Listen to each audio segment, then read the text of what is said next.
सपने वो नहीं होते मेरे प्यारे भाई जो आपको नींद में आते हैं। सपने वो होते हैं जो आपको नींद ही नहीं आने देते। कैसे है हमारी बहादुर फौज? स्वागत है आप सभी का आर्मी स्टडी के इस बेहतरीन मंच पर। आ जाओ मेरे देश के प्यारे प्यारे जवानों, आगाज करते हैं। बहुत ही शानदार बेहतरीन हमारा मॉडल टेस्ट पेपर होगा। अच्छे से पेपर लगाओ, अपनी तैयारी को देखो मेरे प्यारे भाई कि कितना पानी के अंदर हो और कितना पानी के बाहर। समय है वो अपनी रफ्तार से चल रहा है मेरे प्यारे जवान। एग्जाम आपका जून में होगा, जितना हो सके उतनी मेहनत करो मेरे प्यारे भाई। अभी नहीं तो कभी नहीं मेरे जवानों। साल भर मेहनत करने की बजाय इन अंतिम दिनों में पूरी जी जान लगा के मेहनत करो। अगर यहाँ लटक गए तो पूरे एक साल दोबारा इंतजार करना होगा। एक साल तक लोगों के ताने हमें सुनना होगा।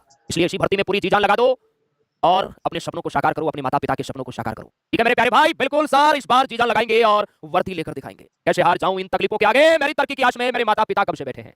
मेरे जवानों, पहला क्वेश्चन है वो आपकी स्क्रीन पर और ये ट्रेडमैन 8th पास का पेपर है बाबू भैया। पूर्णांक का सूर्य मंदिर, पूर्णांक का मंदिर किस देवता को समर्पित है ये आपको बताना है। बताओ भाई, पूर्णांक का जो मंदिर है ये भारत के कौन से राज्य में है? तो आप सभी को पता होना चाहिए, ये उड़ीसा राज्य में है। गंग वंश का राजा नरसिंह देव वर्मन प्रथम ने इसका निर्माण करवाया था। और पूर्णांक का जो मंदिर है वो कौन से भगवान को समर्पित है? आप कहोगे सर भगवान सूर्य, सूर्य देवता को यह समर्पित है। ऑप्शन सी आपका यहाँ बिल्कुल परफेक्ट होगा। एक प्रश्न आता है आपके एग्जाम में कि भाई मोंडेरा का सूर्य मंदिर कहाँ है? मोंडेरा का सूर्य मंदिर, मोंडेरा का सूर्य मंदिर ये गुजरात में है। कहाँ है मेरे प्यारे भाई? गुजरात में है। आप सभी को ध्यान रखना है। क्लियर है? चलिए बहुत बढ़िया। ये जो कोणार्क का सूर्य मंदिर है ना मेरे प्यारे भाई, सूर्य भगवान का जो रथ है, सूर्य भगवान का मेरे प्यारे जवान जो रथ है उसके ऊपर ध्यान रखना है। ये मंदिर है, ये उसके ऊपर बना हुआ है भाई। क्लियर है? और इस मंदिर को ब्लैक पेगोडा, यूरोपीय नाविकों ने कहा था इसे ब्लैक पेगोडा, ब्लैक पेगोडा कहा था इस मंदिर को। ध्यान रखना है, यूरोपीय जो नाविक थे ना उन्होंने मेरे प्यारे भाई। इसके अलावा नीचे मेरे प्यारे भाई जो सूर्य भगवान का रथ है ना, पेगोडा कहा था इस मंदिर को। ध्यान रखना है, यूरोपीय जो नाविक थे ना उन्होंने मेरे प्यारे भाई। इसके अलावा नीचे मेरे प्यारे भाई जो सूर्य भगवान का रथ है ना, इस रथ के ध्यान रखना चारों तरफ पहिए है, पहिए है मेरे प्यारे भाई। कितने पहिए है मेरे प्यारे जवान? ये प्रश्न आता है। इसमें जो पहिए है वो है 24, 12 जोड़ी अर्थात 24। और इन्हें 7 घोड़े मिलकर है वो खींचते हैं, 7 घोड़े मिलकर खींचते हैं। ये प्रश्न आता है कई बार। पूर्णांक का जो सूर्य मंदिर है ना मेरे प्यारे जवान, ये महात्मा गांधी श्रृंखला के 10 रुपए के नोट पर चित्र अंकित है। 10 रुपए के नोट पर निकालो नोट मेरे प्यारे भाई अपनी पॉकेट में से, देखो 10 रुपए के नोट पर चित्र अंकित है भाई पूर्णांक के सूर्य मंदिर का। आप सभी को ध्यान रखना है।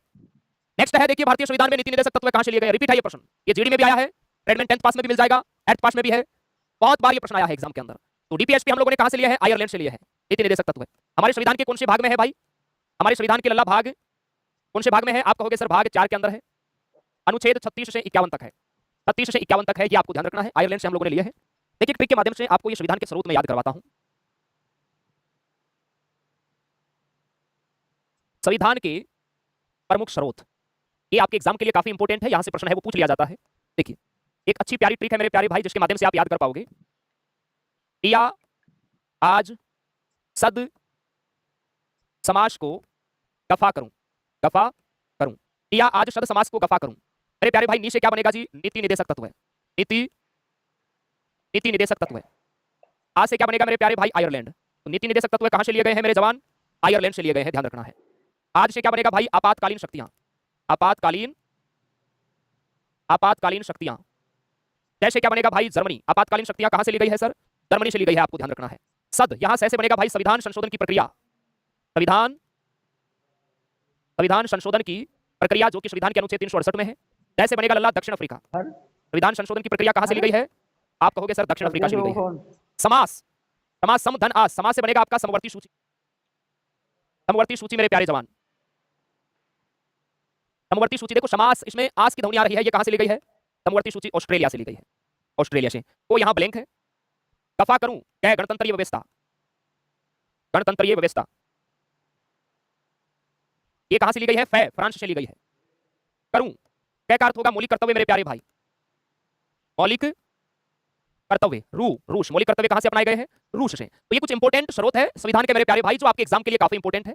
इसका स्क्रीनशॉट ले लो। ट्रिक है निया आज शब्द समास को गफा करूं। नीति निर्देशक तत्व आयरलैंड से लिए गए हैं, आपातकालीन शक्तियां जर्मनी से, संविधान संशोधन की प्रक्रिया दक्षिण अफ्रीका से, समवर्ती सूची ऑस्ट्रेलिया से, गणतंत्रीय व्यवस्था फ्रांस से, मौलिक कर्तव्य रूस से। ये आपको ध्यान रखना है। पापा ने पूछा, बेटा कल को इमरजेंसी आ गई तो पैसा कहाँ से लाएगा? मैंने शांत आवाज में बोला, पापा अब गणतंत्रीय व्यवस्था फ्रांस से, मौलिक कर्तव्य रूस से। ये आपको ध्यान रखना है। ठीक है मेरे प्यारे भाई? हाँ जी, यहां से प्रश्न एग्जाम के अंदर आपको देखिए मिला है मेरे प्यारे भाई, तो आगे भी आ सकता है, याद रखना है। चलिए अनुच्छेद 48, आर्टिकल 48 का संबंध है वो किससे है? संविधान के अनुच्छेद बहुत इंपॉर्टेंट है। और आप सभी के लिए जो मेरे प्यारे भाई रात्रि 9:15 बजे जीके और जीएस की जो क्लास स्टार्ट की है, कल साइंस की हुई थी, आज जीके की होने वाली है 9:15 बजे। उसमें लास्ट में डेली में आपको 5 इंपॉर्टेंट आर्टिकल याद करने के लिए देता हूं। आज भी दूंगा मेरे प्यारे भाई। टारगेट बनाओ कि डेली के 5 याद करना है, क्योंकि यहां से प्रश्न कंफर्म आएगा भाई एग्जाम के अंदर। अनुच्छेद 48 है, ये कृषि और पशुपालन से संबंधित है मेरे प्यारे भाई। ऑप्शन यहाँ पर बी आपका बिल्कुल राइट जवाब होगा। नेक्स्ट है 2011 की जनगणना के अनुसार शहरी जनसंख्या का प्रतिशत है वो कितना है? शहरों में लोग कितना प्रतिशत रहते हैं, गाँव में लोग कितना प्रतिशत रहते हैं, ये आपको पता होना चाहिए। चलिए सभी समान आंसर बताएंगे। एक बार सेशन को दबा के लाइक और शेयर करेंगे भाई, दबा के लाइक और शेयर करेंगे सभी हमारे प्यारे प्यारे भाई और बहन। सर फॉर्म गलत हो गया है, किसका हुआ है गलत? हाँ 31.16, बहुत बढ़िया भाई, 31.16 मेरे प्यारे भाई, ये है आपका ऑप्शंस के अकॉर्डिंग शहरी जनसंख्या का प्रतिशत। आप कहोगे सर फिर ग्रामीण का कितना होगा, तो माइनस निकाल दो, बाकी जितना बचा वो ग्रामीण का हो जाएगा। ग्रामीण का हो जाएगा फिर 68.84, दोनों को काउंट कर लो, 100 हो जाएगा। चलिए भारतीय वायुसेना का आदर्श वाक्य है वो आप सभी प्यारे जवानों को बताना है। भारतीय वायुसेना का आदर्श वाक्य बताओ भाई, दुनिया की तीसरी सबसे बड़ी सेना है। भारतीय वायुसेना का आदर्श वाक्य है नभः स्पृशं दीप्तम्, नभः स्पृशं दीप्तम्, अर्थात गौरव के साथ आकाश को छू। वायुसेना के जवान कहते हैं कि हमारी ऊंचाइयों में इतना दम है कि अगर मौत भी सामने आए तो कहते हैं रुक जरा, अभी देश के दुश्मन बाकी है, ये हमारे लोग हैं मेरे प्यारे भाई। भारतीय वायुसेना जिसकी स्थापना आप कई बार पढ़ चुके हैं, उम्मीद है आपको याद भी होगा, 8 अक्टूबर 1932, और इसका मुख्यालय है भाई, इसका मुख्यालय दिल्ली में है मेरे प्यारे भाई, याद रखना है। वर्तमान में कौन है आपके वायुसेना प्रमुख? वर्तमान में है भाई आपके अमरप्रीत सिंह, याद रखना है, अमरप्रीत सिंह, और इनका क्रम है भाई 28वां, याद रखना है। चलिए सेवा परमो धर्म आर्मी का हो गया, समनो वर्ण है ये नौसेना का है, जीवन पर्यंत कर्तव्य ये हमारी बीएसएफ का हो जाएगा। 1907 के सूरत अधिवेशन में क्या हुआ था, और कोई जवान मुझे बता सकता है इसकी अध्यक्षता है वो किसने की भाई? भारतीय राष्ट्रीय कांग्रेस के जो अधिवेशन है ना, उनके हर एक अधिवेशन की अध्यक्षता किसने की? ये बड़ा इंपॉर्टेंट होता है एग्जाम के दृष्टिकोण से, बताओ भाई। इसकी अध्यक्षता की थी रास बिहारी बोस ने। किसने की थी मेरे जवान? रास बिहारी बोस, याद रखना है, रास बिहारी बोस। और इसमें क्या हुआ भाई, कांग्रेस दो अलग अलग गुटों में बट गई, नरम दल और गरम दल में विभाजित हो गई, ये आपको ध्यान रखना है। ऑप्शन यहाँ डी आपका बिल्कुल राइट सही होगा। सर आंधी तूफान चल रहा है, अच्छा भाई। 1857 की क्रांति के बाद अंग्रेजों ने किस नीति को अपनाया था? मुगलों का पूर्णतः दमन किया गया, प्रिंसली स्टेटस को स्वतंत्र किया गया, किसानों को भूमि प्रदान की गई, सैनिकों को विशेषाधिकार दिया गया। बताओ भाई इस क्रांति के बाद क्या हुआ, सभी हमारे प्यारे जवान बताएंगे, बताओ मेरे जवानों। इस क्रांति के बाद देखो, मुगलों का पूर्णतः दमन कर दिया था भाई। मुगल जो 1526 में बाबर ने मुगल वंश की स्थापना की थी, 1857 में मेरे प्यारे भाई नामो निशान मिटा दिया उनका अंग्रेजों ने, ध्यान रखना है इस क्रांति के बाद। चलिए नेक्स्ट देखिए भाई, ये 7 जुलाई का, ये भी 7 जुलाई फर्स्ट। एक ही शिफ्ट में 2 प्रश्न लगातार है 1857 की क्रांति के। देखो 1857 की क्रांति में अंग्रेजों ने किस चीज को देना बंद कर दिया था? नई राइफल के कारतूस, अफीम, तंबाकू या बारूद? बताओ भाई इस क्रांति की शुरुआत मेरठ से हुई थी मेरे प्यारे भाई। नेवी का टेस्ट आर्मी स्टडी ऐप में फ्री वीकली होगा आपका 12 बजे, और नेवी की बुक अगर आप सभी जवानों ने नहीं ले रखी है, अगर आप में से कोई बच्चा फॉर्म भरा तो आपको फ्लिपकार्ट पे नेवी की स्पेशल बुक मिल जाएगी, क्योंकि नेवी के सेपरेट टॉपिक है। यूट्यूब पे मॉडल टेस्ट पेपर है वो आपका, हम पूरी उम्मीद है कि मंडे को स्टार्ट कर सकते हैं। चलिए तो अंग्रेजों ने नई राइफल के कारतूस देना है वो मेरे प्यारे भाई इसमें बंद कर दिया था, और इसी के चलिए क्रांति हुई थी। आगे चलिए, समान नागरिक संहिता किस अनुच्छेद में उल्लेख है? नागरिकों के लिए एक समान सिविल संहिता का उल्लेख आपको बताना है कौन से आर्टिकल में है। तो मेरे प्यारे जवानों, नागरिकों के लिए एक समान सिविल संहिता है आर्टिकल 44, आर्टिकल 44 आपको ध्यान रखना है, काफी इंपॉर्टेंट है। 9 व 10 मई के बीच पाकिस्तान की ओर से जो बम गिराए गए थे, उनसे भारत की रक्षा किसने की भाई? पाकिस्तान अपने लप्पू लप्पू बम फेंक रहा था हमारी ओर, लेकिन उसे नहीं पता था कि भारत के पास सुदर्शन चक्र है। हमारा जो एयर डिफेंस सिस्टम है मेरे प्यारे भाई, उन्होंने पाकिस्तान की मिसाइलों को आसमान में ही तबाह कर दिया मेरे प्यारे भाई, पाकिस्तान के नाकाम इरादों को आसमान में ही ध्वस्त कर दिया मेरे प्यारे भाई, ये आपको ध्यान रखना है। ओके चलिए, वासुदेव नायर का संबंध है वो किससे है? संगीत, नृत्य, चित्रकला या सिनेमा? वासुदेव नायर का संबंध है वो आप सभी जवानों को बताना है। सर आप कहां से क्लास लेते हैं? सारे जहां से अच्छा हिंदुस्तान हमारा। तो ये आपके सिनेमा से है मेरे प्यारे भाई, ये आपके ध्यान रखना, फिल्म उद्योग से संबंध रखते हैं वासुदेव नायर मेरे प्यारे भाई। हीनयान तथा महायान संप्रदाय किस धर्म से संबंधित है? हीनयान तथा महायान, तो ये बौद्ध धर्म से संबंधित है। बौद्ध धर्म के संस्थापक कौन है मेरे प्यारे जवान? बौद्ध धर्म के संस्थापक है गौतम बुद्ध या महात्मा बुद्ध, आप कह सकते हैं गौतम बुद्ध या महात्मा बुद्ध मेरे प्यारे भाई, आप सभी जवानों को ध्यान रखना है। जैन धर्म, बौद्ध धर्म, ये काफी इंपॉर्टेंट है आपके एग्जाम के लिए। निम्नलिखित में से किस योजना का सरकार का थिंक टैंक है वो कहा जाता है? शांति और संघर्ष संस्थान को, नीति आयोग को, रिसर्च फाउंडेशन या अनुसंधान संगठन? सरकार का थिंक टैंक है वो लल्ला किसे कहा जाता है? ये कहा जाता है नीति आयोग को मेरे प्यारे भाई। किसे कहा जाता है मेरे जवान? नीति आयोग को है, ये सरकार का थिंक टैंक है वो कहा जाता है, ध्यान रखना। नीति आयोग भारत का एक गैर संवैधानिक निकाय है, इसका अध्यक्ष हमेशा भारत का प्रधानमंत्री होता है मेरे प्यारे भाई, उपाध्यक्ष सुमन बेरी है, आपको ध्यान रखना है। नीति आयोग योजना आयोग की जगह स्थापित किया गया, और यह कैसा निकाय है? ये आपका गैर संवैधानिक निकाय है, ये आपको ध्यान रखना है, गैर संवैधानिक निकाय है बाबू भैया, ध्यान रखना है। संसद में सर्वोच्च संवैधानिक पद है वो किसका होता है? हमारी जो पार्लियामेंट है, संसद, जिसका काम होता है देश में कानून बनाना और उन्हें लागू करना मेरे प्यारे भाई, तो इसमें संवैधानिक जो पद है वो राष्ट्रपति का होता है। किसका होता है जी? राष्ट्रपति का। देखिए संसद है ये कौन से अनुच्छेद में है मेरे प्यारे भाई? यह है अनुच्छेद 79 के अंदर। संसद के अंग है वो कितने हैं भाई? अंग 3 है आपका। एक तो हो गया राष्ट्रपति मेरे प्यारे भाई, जो कि अनुच्छेद 52 के अंदर है मेरे प्यारे जवान। एक हो गया आपका राज्यसभा, अनुच्छेद 80 में है, और तीसरा है लोकसभा, ये अनुच्छेद 81 में है, आप सभी को ध्यान रखना है। चलिए, आजाद हिंद फौज को सुभाष चंद्र बोस ने किस देश में पुनर्गठित है वो किया था? बताओ, सुभाष चंद्र बोस ने आजाद हिंद फौज को किस देश में पुनर्जीवित किया था? आप लोग बताएंगे भाई, अच्छा प्रश्न है आपके एग्जाम के लिए। देखो, आजाद हिंद फौज की हम बात करें तो आप सभी को मैंने कई बार बता रखा है कि इसका जो गठन है ये कहां हुआ लल्ला? टोक्यो जापान में। टोक्यो जापान में इसका गठन हुआ। इसके जो फाउंडर है मेरे प्यारे भाई, जो संस्थापक है वो कौन है? रास बिहारी बोस, रास बिहारी बोस और मेरे प्यारे भाई कैप्टन मोहन सिंह। लेकिन ध्यान रखना 1943 के अंदर, 1943 में सुभाष चंद्र बोस सिंगापुर पहुंचे और इन्होंने इसको ज्वाइन कर लिया मेरे प्यारे भाई। ऑप्शन यहाँ बी आपका बिल्कुल सही जवाब होगा। पुनर्गठित आपको पूछे 1943 सिंगापुर। आजाद हिंद फौज का गठन पूछे 1942 में इसकी स्थापना हुई थी, ये आपको ध्यान रखना है। टोक्यो जापान में किसने की थी? रासबिहारी बोस और कैप्टन मोहन सिंह ने। चलिए अब बताएंगे भाई 15 में से आप सभी का स्कोर है वो कितना हुआ, सभी जवान फटाफट। और अभी मेरे प्यारे भाई ये टेस्ट आपका 9 बजे कंप्लीट होगा, 9:15 पर। जीके स्पेशल मेरे प्यारे भाई ब्रह्मास्त्र टॉप 50 क्वेश्चन, 50 नहीं मैं आपके 200 क्वेश्चन तैयार करवाऊंगा। 9:15 पे आप लोग तैयार है ना अभी आर्मी स्टडी यूट्यूब चैनल पे, ठीक है मेरे प्यारे भाई। आर्मी के 200 प्रश्न तैयार करवा दूंगा, जीके के करंट जीके भी आपको देखने को मिलेगा। चलिए पूरा टेस्ट लगाइए, हमारी शुभकामनाएं आपके साथ है, अच्छे से मेहनत करो, इस बार वर्दी लेना है चाहे कुछ भी हो जाए। चलिए बहुत बहुत धन्यवाद, थैंक यू, जय हिंद। आइए डीएस करो।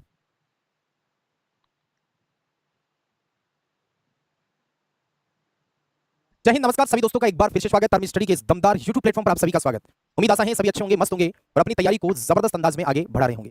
चलिए कहते हैं ना, मंजिल उन्हीं को मिलती है जिनके सपनों में जान होती है। मंजिल उन्हीं को मिलती है जिनके सपनों में जान होती है। अरे पंखों से कुछ नहीं होता, हौसलों से उड़ान होती है, हौसलों से उड़ान होती है। कहते हैं ना, जिंदगी खेलती भी उसी के साथ है जो खिलाड़ी बेहतरीन होता है। स्वागत है आप सभी का आर्मी स्टडी के इस दमदार YouTube प्लेटफॉर्म पर। दोस्तों हम कर रहे हैं ओरिजिनल सीरीज और ट्रेड के पेपर चल रहे हैं। जीडी के ऑल शिफ्ट के हमने आपको करवा दिए 2025 के, जो लेट जुड़ा है, अभी बीच में जुड़ा है या पहले के उसने मतलब किसी ने भी आप लोगों में से अगर ओरिजिनल क्वेश्चन नहीं लगाए हैं तो YouTube पर पूरे लगातार आपको मिल जाएंगे। आप जब भी फ्री हो ओरिजिनल सवालों को जरूर देखें, क्योंकि यहाँ से रिपीट होने की संभावना अगर 10 से 15% भी रही तो हमारे कुछ ना कुछ काम आने वाली है सीरीज। चलिए दोस्तों शुरुआत करेंगे। आज ट्रेडमैन का पेपर है, एट पास ट्रेडमैन। 7 जुलाई की पहली शिफ्ट को ये हुआ था पेपर। इसके ओरिजिनल सवाल देखो, सिलेबस सेम है, बस सवाल थोड़े से अप डाउन होते रहते हैं, तो लगाना ये भी हमें। विद्युत का सुचालक नहीं है, एल्यूमिनियम, चांदी, आंसू, जल, नल का जल। बताइए, ऑप्शन आपको ऐसे देगा जैसे दैनिक जीवन में आपने सुना तो है, लेकिन हम ये नहीं सोच पाते यार सुचालक है कि कुचालक। ये कह रहा है कि विद्युत का सुचालक मतलब करंट का गुड कंडक्टर नहीं है, मतलब आपको बैड कंडक्टर बताना है। देखो ये दोनों तो धातुएं हैं, ये दोनों तो मेटल है, और धातु तो वैसे भी सुचालक होती है। नल का जल ये दोस्तों ये भी सुचालक है। अशुद्ध जल दोस्तों ये नहीं है, डिस्टल वाटर शुद्ध जल होता है, ये विद्युत का कुचालक है जी। विद्युत का कुचालक यानी कि बैड कंडक्टर है। ये विद्युत का कुचालक होता है, बैड कंडक्टर होता है, ये धारक है। वेरी गुड, सी वाला उत्तर दिया जिसने, एकदम करेक्ट है। बिल्कुल लाइक ठोको। देखिए सर 9:15 वाली क्लास होगी क्या? डेली होगी यार, उसमें कहना क्या है? अभी जैसे ये पेपर एंड होगा उसके जस्ट बाद 9:15 आज जीके का होगा, कल फिर वापस साइंस का। ऐसे नंबर चलेगा, पहले एक दिन जीके एक दिन साइंस, एक दिन जीके एक दिन साइंस। चलिए, चाल का एसआई मात्रक क्या होता है? स्पीड का एसआई यूनिट। पहली शिफ्ट के हैं, एट पास ट्रेडमैन की पहली शिफ्ट के पेपर है ये। मीटर, मीटर पर सेकंड, मीटर प्रति सेकंड स्क्वायर जूल। दोस्तों चाल बराबर क्या होता है? आपको सूत्र आना चाहिए। चाल बराबर, ये तो आप मैथ में भी पढ़ते हो, दूरी बट्टा समय। दूरी बट्टा समय, दूरी का मात्रक मीटर और समय का मात्रक सेकंड। तो मीटर पर सेकंड कहां है? बी में है। यहां पर बी वाला ऑप्शन एकदम राइट होगा जी। केवल मीटर अगर आए तो ये लंबाई का हो सकता है, ये केवल दूरी का हो सकता है, ये केवल विस्थापन का हो सकता है। मीटर प्रति सेकंड स्क्वायर ये आपके त्वरण का हो सकता है, एक्सीलरेशन का। जूल आपके कार्य का हो सकता है, ऊर्जा का हो सकता है, ऊष्मा का हो सकता है, इन तीनों का हो सकता है। मात्रक का तो देखो एक मैं कह रहा हूं 101% हर शिफ्ट में एक सवाल जरूर फंसेगा। तो जितने भी आपको इस YouTube के माध्यम से मात्रक हमने बताए हैं तो सारे अच्छे से याद कर लो। हमारे सिलेबस में जितनी भी भौतिक राशियां आती हैं उन सबके यूनिट्स आपको बनते हैं, उनके याद करना है। लोहे को शुद्ध करने के लिए किस विधि का उपयोग किया जाता है? Voltmeter, ammeter, galvanometer, hydrometer. शुद्ध करने का मतलब है यहाँ पर जंग से बचाने हेतु। जंग से बचाने हेतु क्या करेंगे दोस्तों? लोहे के ऊपर जिंक की परत चढ़ाएंगे, तो इसको हम बोलेंगे गैल्वेनोमीटर। ये क्या कर रहा है? गैल्वेनीकरण कहेंगे इसको, गैल्वेनोमीटर नहीं है, गैल्वेनीकरण करना है इसको। इसको हम गैल्वेनीकरण कहेंगे इसको। तो ये वाला ऑप्शन फिर एकदम करेक्ट होगा। याद रखना, इसको हिंदी में यसद लेपन कहते हैं जी। वोल्टमीटर से तो विभव मापा जाता है, अमीटर से धारा मापी जाती है, और हाइड्रोमीटर से द्रव लिक्विड अपेक्षिक घनत्व है, मतलब द्रव की अपेक्षिक घनत्व है उसका मापन होता है हाइड्रोमीटर से। ये तो यंत्र है भाई। फाइबर की सबसे प्रमुख विशेषता क्या होती है? कठोरता, लचीलापन, मतलब मोड़ापा। मोड़ापा का मतलब होता है मुड़ता है वो, विद्युत चालकता या डेंसिटी घनत्व। फाइबर की सबसे प्रमुख विशेषता क्या होती है? फाइबर का मतलब होता है रेसा, जैसे सीसीटीवी केबल होता है ना उसके साथ जुड़ा हुआ है फाइबर। बताओ देखिए फाइबर की मुख्य विशेषता क्या होती है? बताइए फटाफट, क्या होगा फाइबर की मुख्य विशेषता?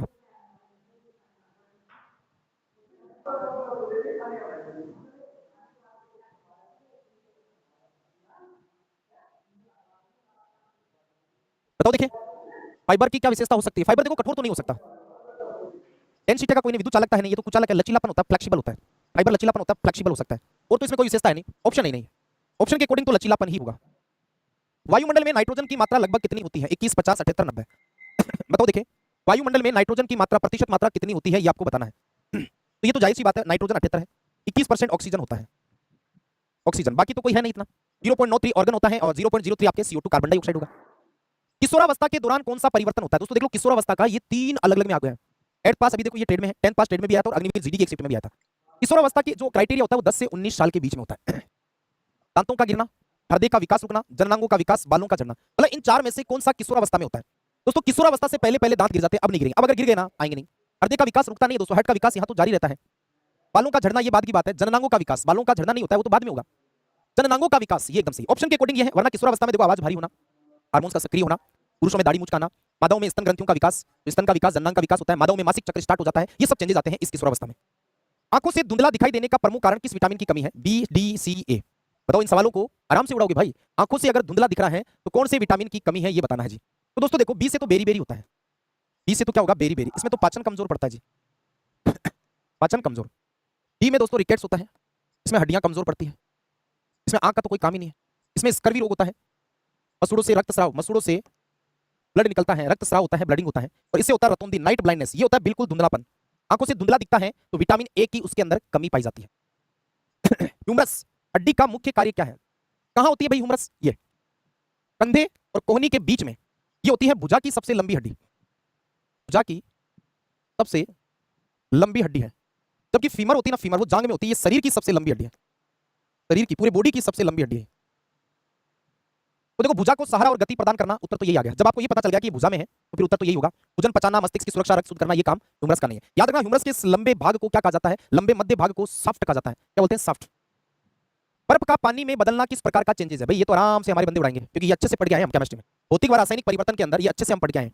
बर्फ का पानी में बदलना, तो बर्फ अगर पानी में जा रहा है तो पानी से वापस बर्फ भी तो बन सकता है। तो सीधा सा ये भौतिक परिवर्तन होगा, ये फिजिकल चेंज होगा। इधर भाई रासायनिक परिवर्तन तो तब होता है जो कहता है दूध से दही का बनना, तब रासायनिक कर देते हैं हम। स्थायी परिवर्तन जो होता है वो रासायनिक होता है। द्रव्यमान चेंज ऐसा इसमें होता नहीं है। अगला देखो, निम्नलिखित में से किस गैस का उपयोग विज्ञापन बोर्ड में चमक उत्पन्न करने के लिए करते हैं? विज्ञापन बोर्ड का मतलब जो एडवर्टाइजमेंट होती है, आपने देखा होगा रात जब अंधेरा पड़ जाता है तो जो कुछ ऐसे एडवर्टाइजमेंट होते हैं जिसमें लाइट चमकती है। लाइट होती है ना, लाइट जैसे ऑन करते हैं तो वो फ्लैक्स बहुत तेज चमकता है। तो उसमें कौन सी गैस भरी रहती है जो पैक होता है पूरा? ऑक्सीजन, हाइड्रोजन, नियोन या हीलियम? तो दोस्तों यहाँ उत्तर होगा नियोन, क्योंकि नियोन को हम दोस्तों मैजिक गैस बोलते हैं। मैजिक गैस, जादुई गैस कहा जाता है इसको, तो हम जादुई गैस बोलते हैं। ठीक है। गुब्बारों में कौन सी गैस भरी जाती है? गुब्बारों में दोस्तों हीलियम। हाइड्रोजन ये पॉप साउंड के साथ जलती है। फट फट की ध्वनि के साथ जलने वाली गैस पूछ लीजिए। देखो आपकी बार मुझे उम्मीद आ सकता है कि निम्न में से कौन सी गैस फट फट की ध्वनि के साथ जलती है? तो फट फट बोले तो पॉप साउंड, हाइड्रोजन गैस। किस स्थिति में घर्षण अधिक होता है? चिकनी सतह पर, खुरदरी सतह पर, ग्रीस लगी सतह पर, बर्फीली सतह पर? बताइए, फटाफट से उत्तर दीजिए, क्या होगा इसका सही जवाब? आने दो फटाफट।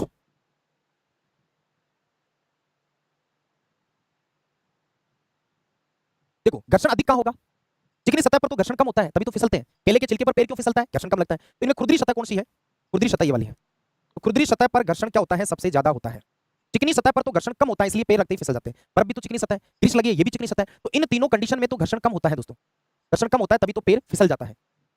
तो ये थोड़ा सा आपको ध्यान रखना। ये सवाल गौर से देख लेना, ये दोबारा से रिपीट हो सकता है दोस्तों। ये सवाल दोबारा से रिपीट हो सकता है। अगला है सवाल, चिकन पॉक्स किसके कारण होता है? Bacteria, virus, fungus, protozoa? ये सही मुझे याद आ रहा है, कल जो हमने साइंस के 50 क्वेश्चन उसमें आया था। चिकन पॉक्स को हम छोटी माता कहते हैं या छोटी चेचक बोलते हैं। और चेचक किससे होती है दोस्तों? चेचक वायरस से होती है। चेचक किससे होगी? वायरस से होगी। निम्न में से कौन सा जंतु अपनी त्वचा द्वारा श्वसन करता है? गोर या गोर? गोर नहीं, ये मोर है। मेंढक, खरगोश, हिरण? बताओ कौन सा जंतु है इनमें से जो अपनी चमड़ी से, अपनी त्वचा से सांस लेता है? और अपनी त्वचा से सांस, देखो, मोर, खरगोश और हिरण, ये तो भाई साहब इनके अंदर तो फेफड़े हैं। फेफड़े मेंढक में भी है, लेकिन मेंढक दोस्तों जब पानी या नमी में होता है, नमी के अंदर, तब ये सांस किससे लेगा? त्वचा से, अपनी स्किन से लेगा। इधर ओके। प्लास्टर ऑफ पेरिस का रासायनिक नाम क्या है? भाई प्लास्टर ऑफ पेरिस, जिसको हम शॉर्ट में पीओपी बोलते हैं। और पीओपी किससे बनता है? जिप्सम से बनता है। जिप्सम से बनता है। अब आ जाओ, जिप्सम का सूत्र है वो तो आपको पता है, पीओपी का बनेगा CaSO4.2H2। इसको आप ये भी कह सकते हो calcium sulphate hemihydrate. Calcium sulphate hemihydrate, ये वाला डी वाला ऑप्शन सही होगा। देखो सूत्र याद है तो नाम याद करने में कोई दिक्कत नहीं आने वाली है, ये तो कंफर्म है। तो ये सवाल तो, इस तरीके के सवाल तो हमने अच्छे से तैयार कर रखे हैं और हम आपको ओरिजिनल दिखा रहे हैं सवाल। लो जी, अंतिम सवाल, घड़ी के स्प्रिंग में भंडारित ऊर्जा कौन सी है? ये दोस्तों मोस्ट लगा लो, 2026 का सवाल है। रासायनिक, उष्मा, स्थितिज, गतिज। घड़ी के स्प्रिंग में भंडारित, भंडारित का मतलब स्टोरेज कौन सी है? भाई घड़ी का स्प्रिंग हम जब अलार्म भरते हैं ऐसे घुमाते हैं ना, बच्चे के खिलौने में चाबी को ऐसे हम घुमाते हैं, तो दोस्तों वो होगी आपके कौन सी ऊर्जा? स्थितिज ऊर्जा होगी। सी वाला ऑप्शन एकदम राइट होगा जी। अब बताओ 15 में से अपने इस सेशन में, ये पेपर तो इतना हार्ड नहीं था, आराम से लगा सकते हो, इसके अंदर कोई दिक्कत वाली बात नहीं है दोस्तों। जैसे ही ये पेपर कंप्लीट होता है इसी प्लेटफॉर्म पर 9:15 बजे, अभी कुछ देर बाद शुरू होगा आज जीके का वापस 50 सवालों का सेट, और कल फिर मैं साइंस, फिर एक दिन जीके, एक दिन साइंस। अब वो डेली चलेगा स्पेशल क्लास, तो लगाइए, उससे बहुत ज्यादा फायदा मिलेगा। चलिए मिलते हैं दोस्तों नेक्स्ट अगले सेशन में। जय हिंद, जय भारत।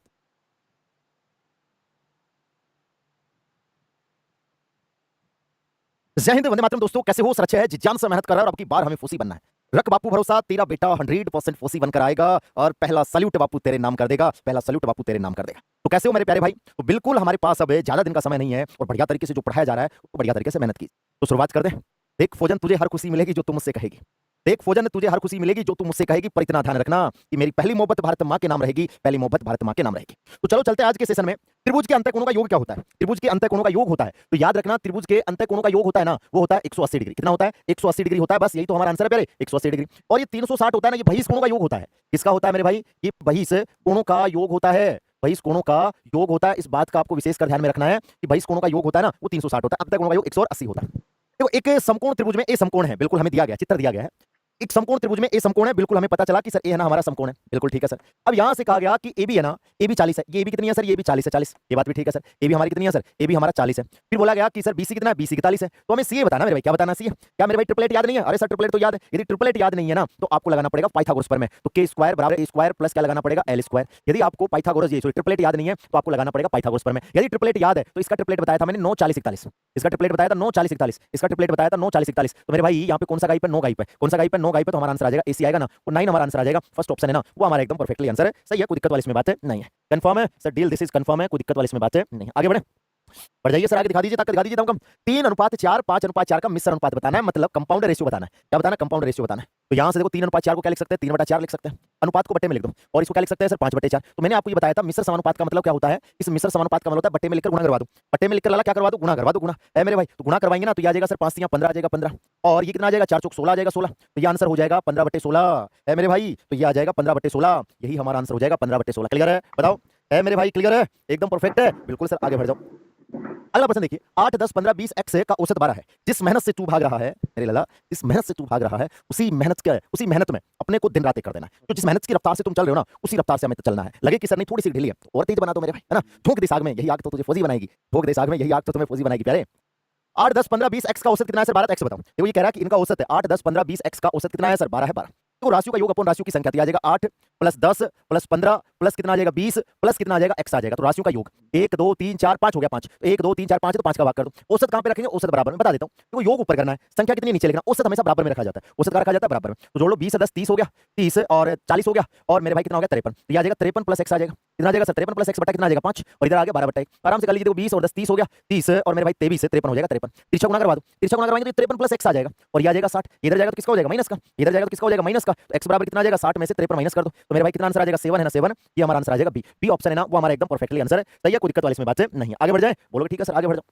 3 लड़कों की औसत आयु 9.5 है। 3 लड़कों की औसत आयु कितनी है? 9.5 है। तो हम बोलेंगे कि सर 3 लड़कों की औसत आयु है ना, वो 9.5 है। 3 लड़कों की औसत आयु है ना, वो कितनी है? 9.5 है। तो हमने यहाँ पे लिख दिया मेरे भाई इन 3 लड़कों की 9.5 है, तो 9.5 को 3 से गुणा करवा दो, तो ये मेरे भाई कितना आ जाएगा सर? 28.5 आ जाएगा, 28.5। 3 पंजे 15 बच गया, 1 9 3 27 रहेगा, 28 आ जाएगा। तो 3 लड़कों का कितना? 9.5 है, 3 से गुणा करवा दो, 28.5 आ जाएगा। फिर कह रहा है कि एक काम करो तुम, रोहित को और विराट को और मिला लो, तो रोहित और विराट दोनों कितने के हो जाएंगे? रोहित और विराट दोनों कितने के हो जाएंगे? तो रोहित और विराट दोनों हो जाएंगे ना, वो हो जाएंगे मेरे भाई 15 और 20 25 के हो जाएंगे, 25 के। अब क्या पूछा हमें? इन पांचों लड़कों का पूछा, मतलब सभी का पूछा है। तो लड़के कितने हो गए सर? ये लड़के 5 हो गए। इधर आप टोटल करोगे ना, कितना हो गया सर? 8.5 8 5 कितना हो गया सर? 13 53.5 हो गया। अब हमें इनका औसत बताना है। तो औसत हमारा क्या होता है? योग बटे संख्या। औसत हमारा क्या होता है? औसत होता है योग बटे संख्या। औसत होता है ना, वो योग बटे संख्या होता है। तो यहां से देख लीजिए योग कितना है सर? 53.5। संख्या कितनी है सर? संख्या हमारी 5 आ जाएगी, तो भाग दे दो, भाग दोगे ना तो आएगा 10.7, तो हमारा आंसर आएगा 10.7। सी ऑप्शन है ना, वो हमारा आंसर सही है। बोलो कोई दिक्कत? 5 × 5 3 में जाता नहीं, भाग टूट की 0, फिर पॉइंट है 5 7 35 आ जाएगा, कोई दिक्कत इसमें नहीं होनी चाहिए। 500 का y प्रतिशत 75 है। 500 का y प्रतिशत 75 है। क्या बोला गया? ये कह रहा है कि 500 का मतलब क्या होता है सर? गुणा होता है, गुणा। 500 का y% है ना, वो कितना है सर? 75 है। 500 का y% कितना? 75। देखो 500 का मतलब गुणा y% वाला y/100 बराबर में क्या लिख दो सर? 75 लिख दो। यहाँ 2 0 से 2 0 कट जाएगा, यहाँ 2 0 से 2 0 कट जाएगा, 5 से काटेंगे तो कितना आ जाएगा? 15 आ जाएगा। तो y की वैल्यू कितनी आ जाएगी सर? y की वैल्यू आ जाएगी 15। यही हमारा आंसर सही है, फर्स्ट ऑप्शन है ना, वो आपका कोई दिक्कत वाली बात नहीं, फर्स्ट ऑप्शन हो जाएगा आंसर, है ना। तो निश्चित धनराशि 6% वार्षिक ब्याज की दर से 3 वर्ष का साधारण ब्याज 540 है। ये क्या है मेरे भाई? ये साधारण ब्याज है, साधारण ब्याज। अब ये साधारण ब्याज है, तो साधारण ब्याज याद करो, शॉर्ट ट्रिक बताई हुई है। What is simple interest? क्या होता है सिंपल इंटरेस्ट? तो मैंने बताया था लाला कि ब्याज होता है ना, वो ब्याज r × t होता है। क्या होता है? r × t है मेरे भाई, r × t होता है, r × t। क्लियर है मेरे भाई? जिस मेहनत से तू भाग रहा है वही सफलता दिलाएगी, झोंक दे इस आग में, यही आग तो लाला फौजी बनाएगी, यही आग तो लाला फौजी बनाएगी। तो r कितना है मेरे भाई? r हमारा 6% है। टाइम कितना है सर? टाइम हमारा 3 है, तो ये आ जाएगा हमारा 18% ब्याज आ गया। कितना आ गया मेरे भाई? 18% ब्याज आ गया। 18% में कितना है सर? परसेंट में 540 है। तो 1 बराबर निकालेंगे तो भाग कर दो सर, 1 बराबर निकालने के लिए 540 में भाग कर दो, कर दिया सर। 18 × 54 इनटू मूलधन निकालने के लिए 100 से गुणा करवा दो लाला, क्या आ जाएगा? 18 × 54 30, तो आंसर हमारा 3000 हो जाएगा। 3000 कितना हो जाएगा प्यारे? 3000। बी ऑप्शन है ना, वो हमारा आंसर सही है। आज 8/12 के समतुल्य कौन सी है? पहले तो देखो 8/12 को सरल करो। 8/12 के समतुल्य बताना है। तो 8/12 है, कितना है सर 8/12। काटो इसको पहले, तो इसको काटेंगे ना तो ये आएगा सर 4 दूनी 8 और ये आएगा 4 तिया 12। अब देखो किस ऑप्शन को काटने पर 2/3 आ जाए, किस ऑप्शन को काटने पर 2/3 आ जाए। तो सर पहला ऑप्शन चेक करते हैं। तो पहला ऑप्शन अपन चेक करेंगे ना तो ये में रखा है 24/36, कितना दे रखा है 24/36 दे रखा है। तो 12 से काट दो, 12 दूनी 24 आ जाएगा, 12 तिया 36 आ जाएगा, मतलब 2/3 आ रहा है। देखो सेटिस्फाई है। तो इसके समतुल्य भी कौन सी है सर, फर्स्ट ऑप्शन है। बी में नहीं बनेगा, देख लो। सी में काटोगे ना तो नहीं बनेगा, और मेरे भाई डी में भी नहीं बनेगा। मतलब प्रश्न में 8/12 को काटने पर 2/3 बन रहा है, तो किस ऑप्शन को काटने पर 2/3 बन जाएगा, फर्स्ट ऑप्शन को काटने पर ही 2/3 बन जाएगा। ये भिन्न का प्रश्न। ARISE शब्द के अक्षरों को कितनी बार व्यवस्थित किया जा सकता है, मतलब उल्टे सीधे, इनको उल्टे सीधे कितनी बार तक रखा जाता है। हमें वर्ड दिया है ARISE, तो पहले आप ये चेक करो कि ये अक्षर कितनी बार है। तो आप कहोगे देखो सर 1 2 3 4 और 5 बार है, तो लिख दो यहाँ पे 5 फैक्टोरियल। कितना लिख दो मेरे भाई 5 फैक्टोरियल लिख दो। और 5 फैक्टोरियल को हम कैसे लिखेंगे, 5 इंटू 4 इंटू 3 इंटू 2 इंटू क्या लिख देंगे सर 1 लिख देंगे। 1 मल्टीप्लाई कर दो, 5 चौक 20 हो गया, 20 तिया 60 हो गया, 60 दूनी 120 हो गया। तो मेरे भाई आंसर कितना आ जाएगा 120 आ जाएगा। कौन सा आंसर सही है, फर्स्ट ऑप्शन है ना, वो हमारा एकदम परफेक्टली आंसर सही है। तो जितने अक्षर होते हैं उतना फैक्टोरियल लगा देते हैं, और फैक्टोरियल का मतलब क्या होता है, उल्टी गिनती लिखो 1 तक, उल्टी गिनती लिखो 1 तक, और फिर क्या करवा दो मल्टीप्लाई कर दो। आ जाओ सर 102 का स्क्वायर क्या है, देखो 102 का स्क्वायर करना है। तो मेरे भाई 102 का स्क्वायर करेंगे तो इसका एक तो होता है कि सर 102 को 102 से गुणा करवा लो, एक पैटर्न तो ये होता है कि 102 को 102 से गुणा करवा लो। एक हमारा वाला बताते हैं ना, आ जाओ सर हमें 102 का स्क्वायर करना है, 102 का स्क्वायर करना है। तो आप देखिए 100 से कितना ज्यादा है, 102 का स्क्वायर करना है। तो ये देखिए जरा ये 100 से कितना ज्यादा है, तो 100 से सर 2 ज्यादा है, तो 2 का स्क्वायर कर दो। 2 का स्क्वायर लिखेंगे अपन क्या, 2 का स्क्वायर लिखेंगे 0 4, सिंगल डिजिट में नहीं लिखते, डबल में लिखते हैं भाई। 100 से 2 ज्यादा है, 100 से 2 ज्यादा तो 2 का स्क्वायर 0 4 हो जाएगा, 0 4। अब जितना ज्यादा है ना उतना ज्यादा इसमें जोड़ दो, जितना ज्यादा है ना उतना इसमें जोड़ दो, कितना आ जाएगा सर 104 आ जाएगा। आंसर आपका सी ऑप्शन है ना, वो हमारा आंसर सही है 104 0 4। या फिर मेरे भाई क्या करना पड़ेगा, अब मल्टीप्लाई करवा लो 102 को 102 से गुणा करवा लो, या फिर ये ट्रिक है खतरनाक वाली। आ जाओ अगला प्रश्न देखिए। राज ने 500 रुपए में छाता खरीदा, मतलब कितने रुपए में छाता खरीदा, 500 रुपए में छाता खरीदा। राज ने कितने रुपए में छाता खरीदा, राज ने 500 रुपए में छाता खरीदा। राज ने क्या किया मेरे भाई, राज ने है ना 500 रुपए में छाता खरीद लिया। राज ने 500 रुपए में छाता खरीद लिया, बिल्कुल सर लिख दो। राज ने एक 500 रुपए में छाता खरीदा, राज ने एक 500 रुपए में छाता खरीदा। 10% लाभ, 10% लाभ का मतलब होता है 100 में जोड़ दो, 10% लाभ का मतलब होता है प्यारे 100 में जोड़ दो। तो सोल्व करोगे ना तो 2 0 से 2 0 कट जाएगा, कितना आ जाएगा 550। तो यही हमारा आंसर आ जाएगा 550। कौन सा ऑप्शन सही है, फर्स्ट ऑप्शन है ना, वो हमारा एकदम परफेक्टली आंसर है, सही है, कोई दिक्कत वाली इसमें बात है नहीं। आ जाओ आगे। दो संख्याओं का एचसीएफ 11 है, देखो दो संख्याओं का एचसीएफ तो 11 है, एलसीएम 693 है, एक संख्या 77 है और दूसरी संख्या निकालनी है। तो एक सूत्र चलता है इसका एलसीएम एचसीएफ का, जो आर्मी का फेवरेट है, फर्स्ट इंटू सेकंड बराबर क्या होता है एलसीएम इंटू एचसीएफ। यही तो मेरे प्यारे भाई आर्मी का फेवरेट है, फर्स्ट इंटू सेकंड बराबर एलसीएम इंटू एचसीएफ। तो फर्स्ट कितना देख लीजिए, फर्स्ट संख्या हमारी 77, सेकंड तो सर हमें निकालनी है प्रभु, सेकंड तो हमें निकालनी है। एलसीएम कितना है सर, एलसीएम आपका 693 है। एचसीएफ कितना है सर, एचसीएफ हमारा 11 है, 11 क्लियर है, ठीक है सर। सोल्व कर दो आज, तो 11 से काटेंगे सर 11 7 77 आ जाएगा, बोलोगे ये सर। या फिर ऐसे दिक्कत आए ना तो गुणा में तो भाग दे दो, ऐसे दिक्कत आए ना तो गुणा में ना तो भाग दे दो। तो यहाँ पे 693 में इंटू 11 में 77 का भाग दे दो, तो सर 11 7 77 हो जाएगा। 7 नाम 63, 7 नाम 63, आंसर हमारा 99 हो जाएगा। बी ऑप्शन है ना, वो हमारा एकदम परफेक्टली आंसर सही है, कोई दिक्कत इसमें नहीं है सर। आ जाओ। एक त्रिभुज की परिधि, परिधि किसे बोलते हैं लाला, परिधि होती है ना, परिधि, परिधि होता है ना वो भुजाओं का योग होता है, परिधि होता है ना वो भुजाओं का योग होता है। देखिए यहाँ पे भुजा दे रखी है हमें कितनी, एक भुजा 12 है, एक भुजा लाला 13 है, एक भुजा कितनी है सर 15। परिधि क्या होता है, परिधि होता है तीनों भुजाओं का योग।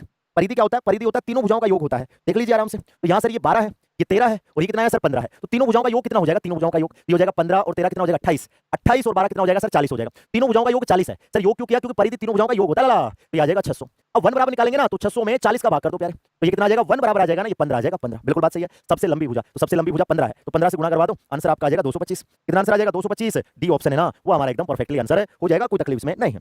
आगे चलिए सर, डिस्काउंट का प्रश्न आया, 70% और 30% को एक जगह करके बताना है, 70% और 30% को एक जगह करके बताना। डिस्काउंट हाल ही में चल रहा है आपके, बिल्कुल सर चल रहा है। इसका सूत्र ये बताया था x + y माइनस XY बटा 100, यही फॉर्मूला बताया, x + y माइनस XY बटा 100। तो देखो पहली छूट कितनी है लाला, पहली छूट 70 है, दूसरी कितनी है सर 30 है, माइनस 70 इंटू 30 बटा 100 आ जाएगा। सोल्व करेंगे देखिए 2 0 से 2 0 कट जाएगा, 2 0 से मेरे भाई क्या हो जाएगा, 2 0 से 2 0 कट जाएगा, तो ये आ जाएगा 100 माइनस 21 आ जाएगा। तो आंसर कितना हो जाएगा 79 है। कौन सा ऑप्शन सही है, फर्स्ट ऑप्शन है ना, वो आपका एकदम परफेक्टली आंसर सही है, एनीवन कोई इशू नहीं होनी चाहिए। एक धनराशि को 3:5 में बांटना है, एक धनराशि है जिसको बांटना है 3:5 में, एक धनराशि है जिसको 3:5 में बांटना है, एक धनराशि है जिसको 3:5 में बांटना है, बिल्कुल सर बांट देंगे 3/5 में। बड़ा भाग कितना है, बड़ा भाग 75, बड़ा भाग कितना है सर, बड़ा भाग 75। तो 5 की वैल्यू कितनी है सर, 5 की वैल्यू 75, 5 की वैल्यू कितनी है सर 75, 5 की वैल्यू 75। 1 बराबर कितना आ जाएगा 75 में 5 का भाग दे देंगे, तो 1 बराबर कितना आ जाएगा 15। तो मेरे भाई क्या पूछा, धनराशि पूछी है, धनराशि का मतलब दोनों का टोटल पूछा, धनराशि का मतलब दोनों का टोटल पूछा है। देखो ये तो 3 है और ये 5 है, तो दोनों का टोटल पूछा, तो कुल कितना हो जाएगा, कुल 8 हो जाएगा। तो 8 से गुणा करवा दो, तो ये हमारा आंसर आ जाएगा 120, डी ऑप्शन सही है। धनराशि का मतलब होता है दोनों का योग बताना है, धनराशि का मतलब होता है दोनों का योग बताना लाला, दोनों का क्या बताना है, योग बताना, योग, ठीक है सर। आज अब आते हैं आपके रीजनिंग के प्रश्न, रीजनिंग के भाई साहब फाड़ू फाड़ू क्वेश्चन आएंगे आज। देखो सर क्रम के अनुसार जचाना है, सर क्रम के अनुसार जचाना जचा ही देंगे सर, करने वाली तो कोई बात है नहीं है। तो सर देखो आराम से जल्दीबाजी करना, चाहे शुरू से देख लो चाहे लास्ट से देख लो, कैसे देख लो। देखो FORE, तो यहाँ तक तो सेम है, FORE FORE FORE, यहाँ पे FORE यहाँ तक तो सेम है। और देखो ये तो H है सर, ये M है सर, ये N है, और सर ये क्या है मेरे भाई, ये S है। तो पहले कौन आएगा, तो पहले तो हमारा H आ जाएगा, पहले देखो H N S M, तो पहले नंबर पे कौन आएगा सर, पहले नंबर पे तो ये आ जाएगा, पहले नंबर पे कौन आएगा, फर्स्ट वाला आ जाएगा, ठीक है सर, इसकी कहानी खत्म।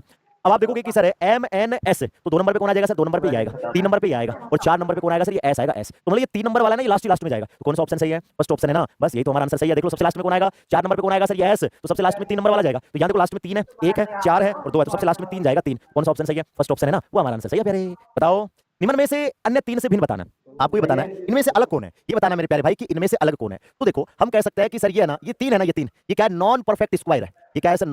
नॉन परफेक्ट स्क्वायर है। क्लियर है? ठीक है, हम बोल सकते हैं ये नॉन परफेक्ट स्क्वायर है। तो ये 324 क्या है? ये 324 है ना, परफेक्ट स्क्वायर है। ये क्या है मेरे भाई? ये परफेक्ट स्क्वायर है। ये क्या है मेरे भाई? ये परफेक्ट स्क्वायर। ऑप्शन कौन सा सही है? डी। तो हम बोलेंगे सर ये तीनों तो नॉन परफेक्ट स्क्वायर है, ये तीनों तो नॉन परफेक्ट स्क्वायर, पूर्ण वर्ग नहीं है। और ये क्या है सर? पूर्ण वर्ग है। हम कह देंगे सर कौन सा ऑप्शन सही है सर? डी ऑप्शन है ना, वो हमारा आंसर आ जाएगा। एनीवन कोई दिक्कत इसमें नहीं है? आ जाओ सर। DAC GWH, देखो पहले लिख लेते हैं ताकि तकलीफ पैदा ना हो। सर ये रखा DAC, ठीक है सर। ये आ जाएगा GWH आ जाएगा, ये सर JSM आ जाएगा, सर ये MOR आ जाएगा। अगला बताना कौन सा आएगा? देखो यहाँ से नंबर डालो, 4 है, 7 है और मेरे भाई ये 10 है और ये 13। तो कितना कितना जोड़ रहा है सर? 4 3 7 और 3 10 और 3 13 13 13 3 कितना हो जाएगा? 16 आएगा। 16 3 3 जोड़ रहा है और 16 आएगा ना, तो 16 पे क्या आएगा मेरे भाई? PIP। तो ये दोनों ऑप्शन तो डिलीट हो गए। 13 3 16 होता है। अब सर किसको चेक कर ले? लास्ट वाले को चेक कर लो, बीच वाले को रहने तो लास्ट वाले को चेक कर लो। सर ये देखो 3 है, ये सर 8 है, ये 13 है और ये कितना है सर? 18। लास्ट वाले को चेक करें, 5 जोड़ दिया, यहाँ पर भी 5 जोड़ दिया, यहाँ पर भी 5 जोड़ दिया, तो हम आगे क्या कर देंगे सर? 5 जोड़ देंगे। 18 और 5 23 हो जाएगा, जो क्या आ जाएगा? W। कौन सा आंसर सही है? डी। तो फर्स्ट ऑप्शन हमारा रॉन्ग हो जाएगा। क्लियर है? बोलोगे कि सर एकदम परफेक्ट है सर, मस्त तूफानी अंदाज में। आज ये आपको बताना मेरे भाई, ये आपको बताना है। कौन कौन बताएगा? परेशान का संबंध चिंतित होता है। मतलब परेशान कब होता है इंसान? जब चिंतित होता है। निश्चित का मतलब बताना है, निश्चित का मतलब व्याकुल होता है, व्यथित होता है, अशांत होता है, प्रशांत होता है। जिनको इंग्लिश आती है तो मैंने उसको इंग्लिश में लिख दिया, ठीक है? आ जाओ। तो ये आपको खुद से बताना है कि मेरे भाई आप खतरों के खिलाड़ी हो, बता दोगे। आ जाओ सर, ये वाला देखिए सर, अंतिम प्रश्न हमारा। बोलोगे ठीक है सर, बता देंगे। 4 है, 9 है, 20 है, 43 है, प्रश्नवाचक चिन्ह है 185। तो यहाँ से अपन देखेंगे ना, तो सर यहाँ से 2 से गुणा करवा दो और 1 जोड़ दो। ये देखो 4 दूनी 8 1 9, या 2 से गुणा करवा दो, 2 जोड़ दो, या 2 से गुणा करवा दो, 3 जोड़ दो। तो देख लो यहाँ 2 से गुणा करवा दो, 4 जोड़ दो। क्या करा? गुणा तो सेम करा, 2 से गुणा 2 से गुणा 2 से गुणा 2 से गुणा, 1 जोड़ दो, 2 जोड़ दो, 3 जोड़ दो और 4 जोड़ दो। तो 43 दूना कितना हो गया? 86। 43 दूना कितना हो गया? 86। तो गुणा करवाओ, पहले 2 से गुणा करवाओ, 43 दूना 86 और फिर 4 जोड़ दो, कितना आ जाएगा? 90। फर्स्ट ऑप्शन है ना, वो हमारा आंसर सही है। लेकिन ये आपका क्या है मेरे प्यारे भाई? SW। तो बताओ कैसे हो मेरे प्यारे प्यारे छोटे भाइयों? मस्त तूफानी अंदाज में खुद ही को कर